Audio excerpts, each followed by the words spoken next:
near Lagos. The prime suspect responsible for Tuesday's explosion at Port Harcourt Abia Road during the protest has been intercepted. At least 13 protesters were killed and a section of the Kenyan parliament put up in flames as demonstrations against a new tax proposal escalate. Details of these and more will come to you shortly. Do stay with us.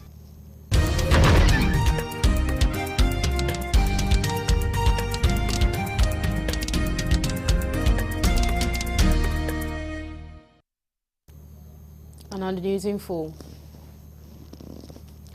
There is currently a fire outbreak at the Dangote Petroleum Refinery in the Lekki Free Zone near Lagos, Nigeria Commercial Nerve Center.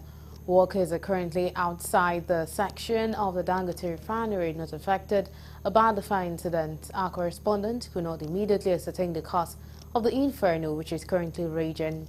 Reacting to the incident, the Chief Corporate Communications Officer of Dangote Group, Anthony Chiujina, disclosed in a statement that the fire has been contained and there is no cause for alarm. It described it as a type of wastewater treatment method which is specifically designed to purify industrial wastewaters for its refuse to release safe waters to the environment from the harmful effects caused by the effluent. He said the fire had been contained, adding that it was a minor incident and it will not in any way affect the operations of the refinery. Dangote Oil Refinery, which started refining diesel, is a 650,000 barrels per day integrated refinery project located at the Lekki Free Zone near Lagos, Nigeria, owned by Dangote Group. The Dangote Petroleum Refinery was inaugurated on the 22nd of May 2023 in Lekki, Nigeria.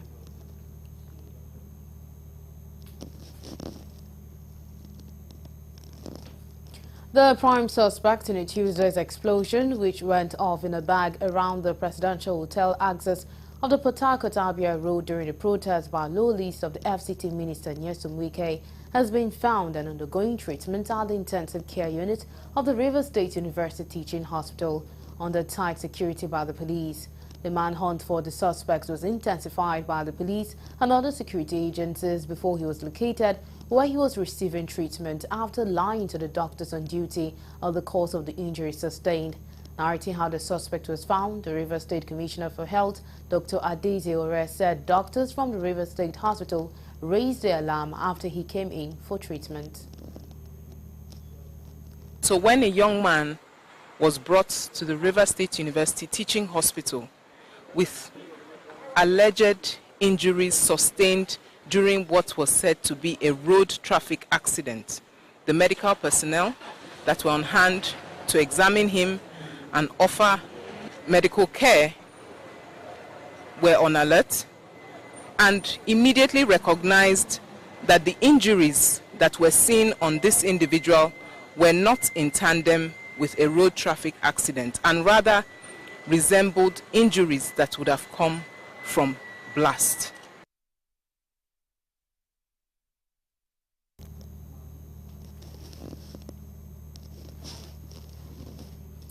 The Speaker of the House of Representatives, Tajuddin Abbas, has declared that the lower chamber of the National Assembly will continue to support the civil society organizations and business management organizations for national development. Honorable Abbas gave the assurance while speaking at the 3rd National Organizational Development Summit held in Abuja. Correspondent Kunuju completes the story.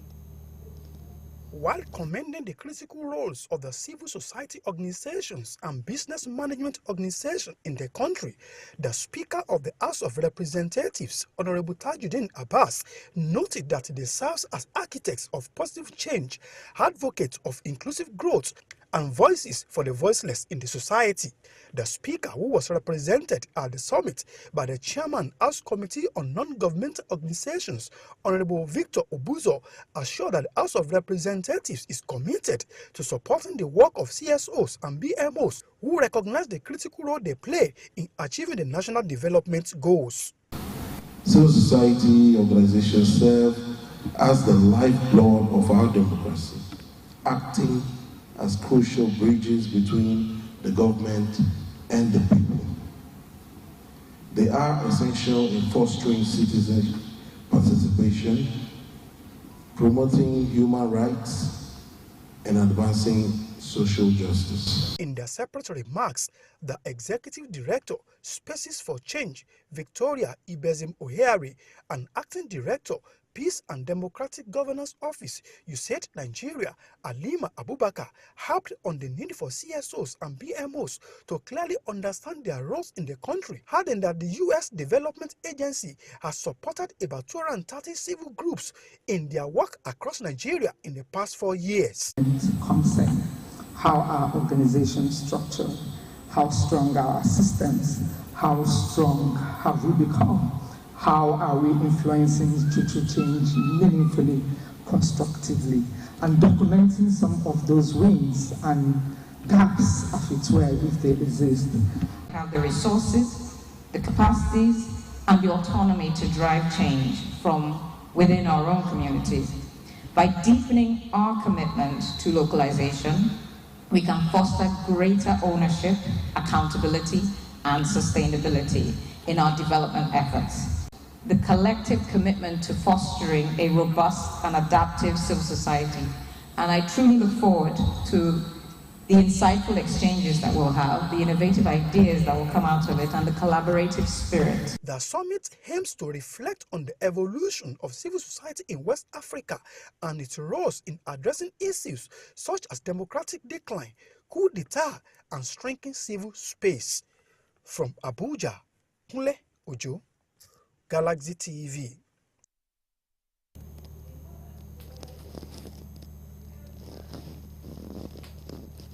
The National Emergency Management Agency, NEMA, and the Nigerian Police Force has resolved to strengthen ties in bolstering disaster management across the country. The two establishments arrived at a decision when Zubaida Umar, NMA and NEMA Director General, paid a courtesy visit on Kayode Bektokun, the Inspector General of Police in Abuja. Umar emphasized the critical need for enhanced collaboration between NEMA and the police. Umar further explained that NEMA could not have achieved success in its relief intervention without the support of officers and men of the Nigerian police. She commended the police for their role in securing disaster sites and supporting NEMA's relief interventions. Umar specifically cited the recent successful collaborations, including food distributions and the repatriation of Nigerians from global hotspots like Ukraine, Sudan, and Libya. You're still on to Galaxy News. We'll quickly take a break and when we return, the news continues. To stay with us.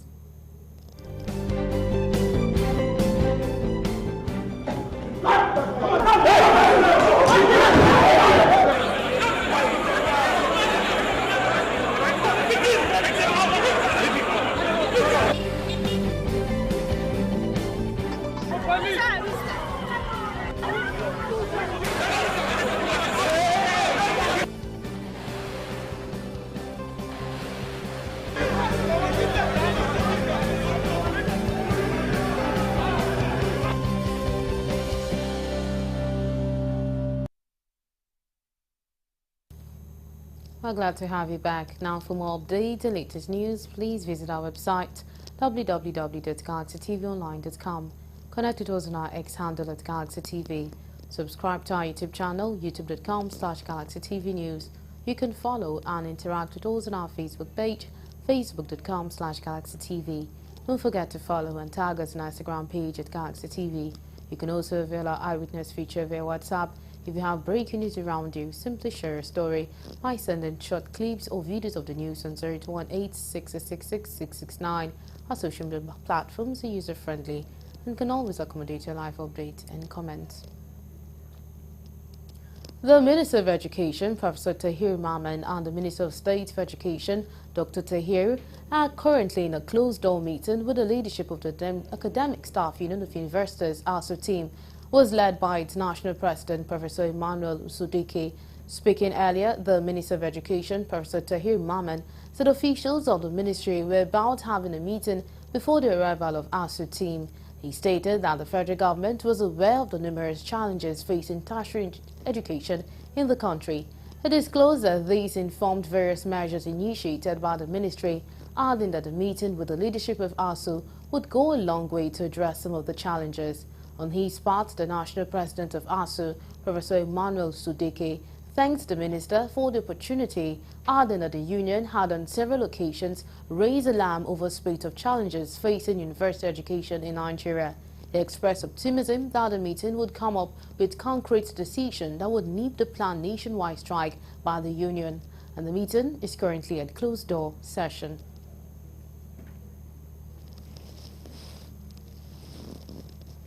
Former Governor of Kaduna State, Nasir El-Rufai, has filed a case against the Kaduna House of Assembly, seeking to enforce his fundamental human rights.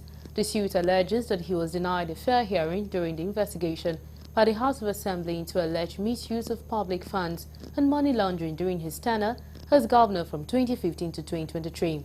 El-Rufai, alongside former commissioner who served under his administration, filed the suit at the Federal High Court in Kaduna. The Kaduna House of Assembly had inaugurated a 13-man ad hoc committee to examine the loans, grants and project implementation during El-Rufai's tenure as governor of Kaduna State. The committee's report, adopted by the House, indicted El-Rufai and some key members of his cabinet for alleged corruption in the awards of contract and management of both domestic and foreign loans obtained by his government. I'm here with Malam Nasir El-Rufai to file an application to enforce his fundamental rights. As we are all aware, the Kaduna State House of Assembly set up an ad hoc committee to investigate loan and other activities of the former administration. A lot of witnesses were called, and they did hearing and they admitted a lot of documents. But strangely, Malam Nasir El-Rufai, who apparently was the target of the investigative committee, was never invited. The law is very clear. Everybody deserves to be given a hearing.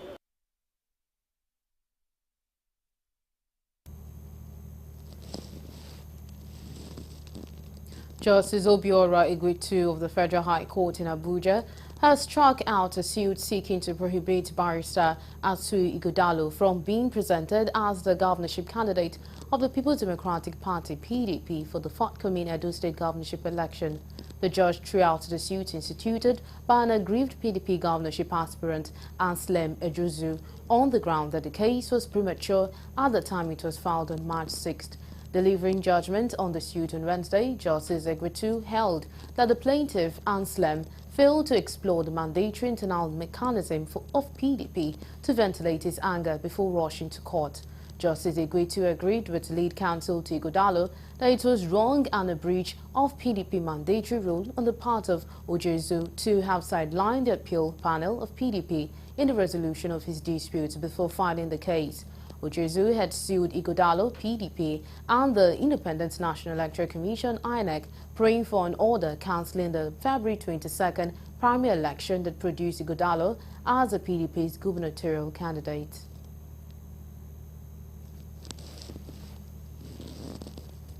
Abuja-based legal practitioners under the aegis of Lawyers of Conscience have called on Inspector General of Police, IGP, to call his men to order from the incessant harassment and intimidation of one of their members, Barrister Victor Giwa. The lawyers also called on the Attorney General of the Federation and Minister of Justice, Prince Lateef Fagbemi-San, to wade into the matter by calling the IGP to refrain from further harassment of the lawyer. Addressing journalists in Abuja on Wednesday on behalf of the group, Barrister Maxwell Okpara threatened to sue the IGP in his personal capacity as Kayode Egbetokun if he fails to stop his men intimidating their colleague with unlawful arrest. He disclosed that the problem started over a civil matter between an official of the Nigerian National Petroleum Corporation and cases pending in court. In spite of the cases pending before court of competent jurisdiction, Okpara said that Giwa had been threatened with arrest and detention simply for acting for his own client in the matter against Mrs. Waziri Asabe. Okpara specifically said the police has no business dabbling into a pure civil transaction of property purchase, and with a threat to arrest a lawyer carrying out his client's instruction. We are not against police inviting anybody. We are not against police investigating any particular matter. But what we are now saying is that these are the two matters. This is the civil aspect of it, pending before Honorable Justice Babangida. This one is the criminal aspect of it, pending also before FCT High Court, against Victor Giwa and his client. We are not against that. You have a right to file whatever thing you want to file in court. You have a right to report whatever thing that you want to report. But what you are saying is that it must be done professionally.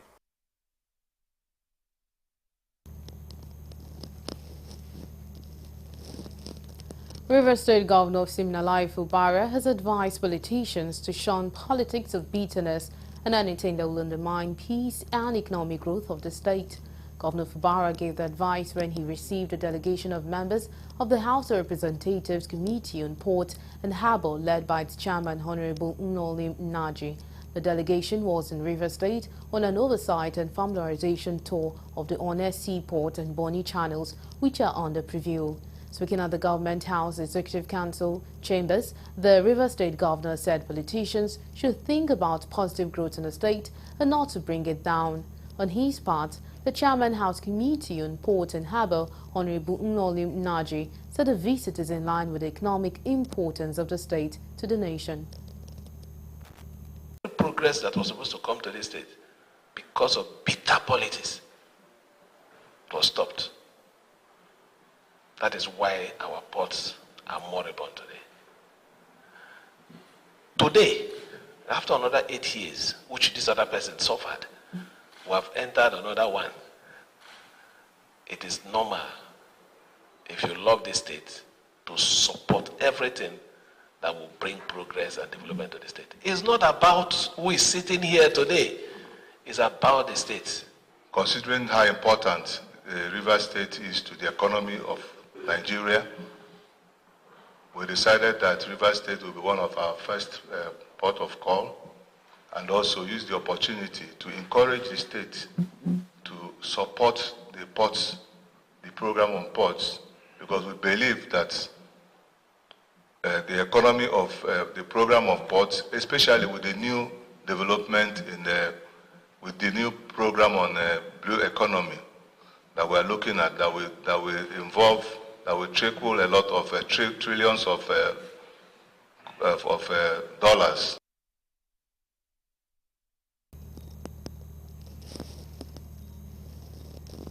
As part of effort to improve crop diversity and food security in Nigeria, stakeholders have advocated a shift from continuous distribution of free seeds to a more sustainable approach that empowers community to produce their own seeds.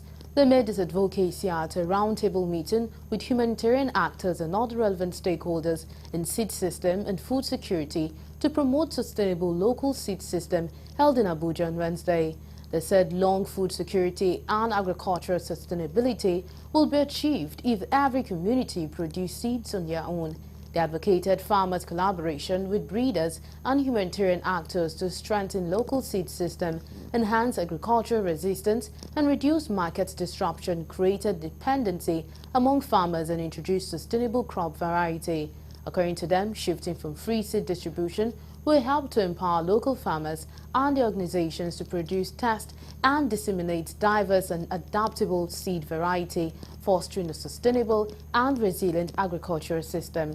They, however, encouraged the federal government and other relevant stakeholders to actively participate, to share insight and work together to achieve the common goal.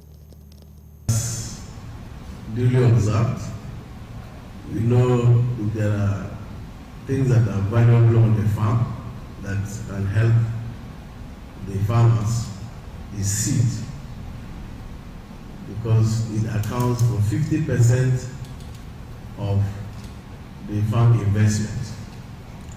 And if you don't have good seeds, it's already 50% loss at the beginning.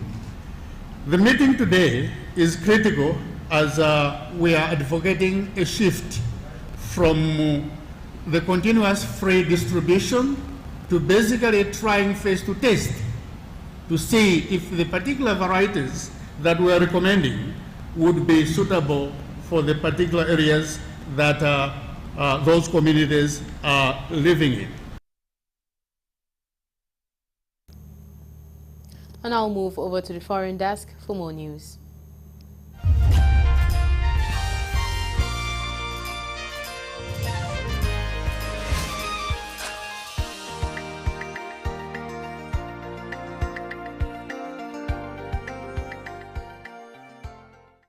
Hello and welcome to the foreign news.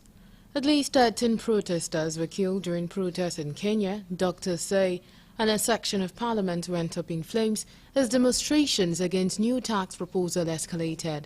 An angry crowd broke through police lines to storm parliament in the capital Nairobi before setting part of it ablaze. In an address, President William Ruto said all means will be deployed to thwart any attempt by dangerous criminals to undermine the security and stability of the country. He has deployed the military to quell the protest. Several groups have accused security forces of overreacting by using live ammunition. Simon Kinkongu, president of the Kenya Medical Association, told newsmen that the figure of 13 deaths was not the final number.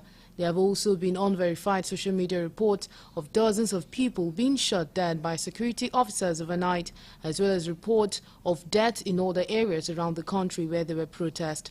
Protests against an unpopular finance bill, which includes several tax rises, have been going on for days, but they escalated on Tuesday as MPs passed an amended bill.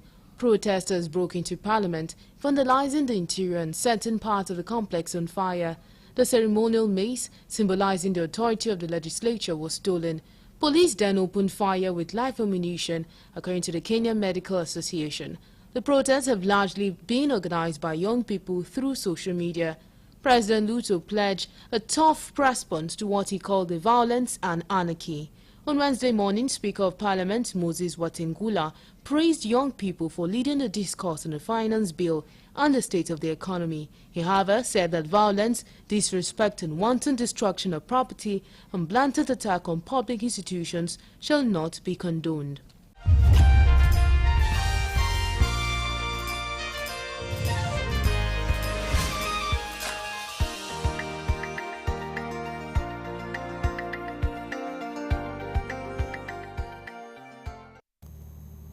And that's all we have on Galaxy News. Thank you so much for being a part of the news. My name is Nenwarang Imazaka. Do join us by 9 p.m. for more news. Goodbye.